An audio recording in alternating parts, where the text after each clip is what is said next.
Hello friends, story time with സ്വാബ്സിലേക്ക് എല്ലാവർക്കും സ്വാഗതം. ഇന്ന് നമ്മൾ പറയാൻ പോകുന്നത് ഹോളിവുഡിലെ തന്നെ ഏറ്റവും മികച്ച സസ്പെൻസ് ത്രില്ലറുകളിൽ ഒന്നായ പ്രിസണേഴ്സ് എന്ന സിനിമയെക്കുറിച്ചാണ്. സ്വന്തം മകളെ കണ്ടെത്താൻ ഒരച്ഛൻ എത്രത്തോളം താഴേക്ക് പോകും? നിയമം കയ്യിലെടുക്കുന്നത് ശരിയാണോ? നമുക്ക് നോക്കാം. പെൻസിൽവേനിയയിലെ ഒരു ചെറിയ ടൗൺ. താങ്ക്സ് ഗിവിംഗ് ഡേ ആഘോഷിക്കാൻ കെല്ലർ ടോവറും കുടുംബവും അയൽവാസികളായ ഫ്രാങ്ക്ലിൻ്റെ വീട്ടിലെത്തുന്നു. സന്തോഷത്തോടെ ഇരിക്കുന്നതിനിടയിൽ ആ രണ്ട് കുടുംബത്തെയും തകർക്കുന്ന ആ വാർത്ത എത്തുന്നു. അവരുടെ കുഞ്ഞുമക്കളായ അന്നയെയും ജോയിയെയും കാണാതാകുന്നു. അവർ അവസാനം കണ്ടത് റോഡരികിൽ പാർക്ക് ചെയ്തിരുന്ന ഒരു പഴയ RV വാനാണ്. അന്വേഷണം ഏറ്റെടുക്കുന്നത് ഡിറ്റക്റ്റീവ് ലോക്കിയാണ്. അയാൾ ഉടൻ തന്നെ ആ വാനിൻ്റെ ഡ്രൈവറായ അലക്സിനെ പിടികൂടുന്നു. പക്ഷേ അലക്സിന് 10 വയസ്സുകാരൻ്റെ ബുദ്ധി മാത്രമേ ഉള്ളൂ. തെളിവുകളൊന്നും ഇല്ലാത്തതുകൊണ്ട് പോലീസ് അയാളെ വിട്ടയക്കുന്നു.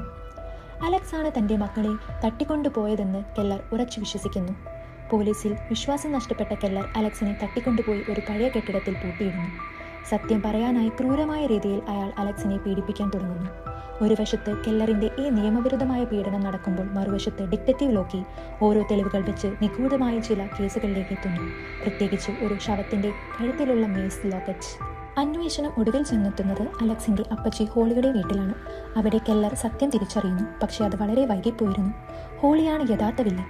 ദൈവത്തോടുള്ള പ്രതികാരമായി കുട്ടികളെ തട്ടിക്കൊണ്ടുപോയി അവർക്ക് മരുന്ന് കുത്തിവെച്ച് പിശാചുക്കളാക്കി മാറ്റുന്നതാണ് അവരുടെ വിനോദം.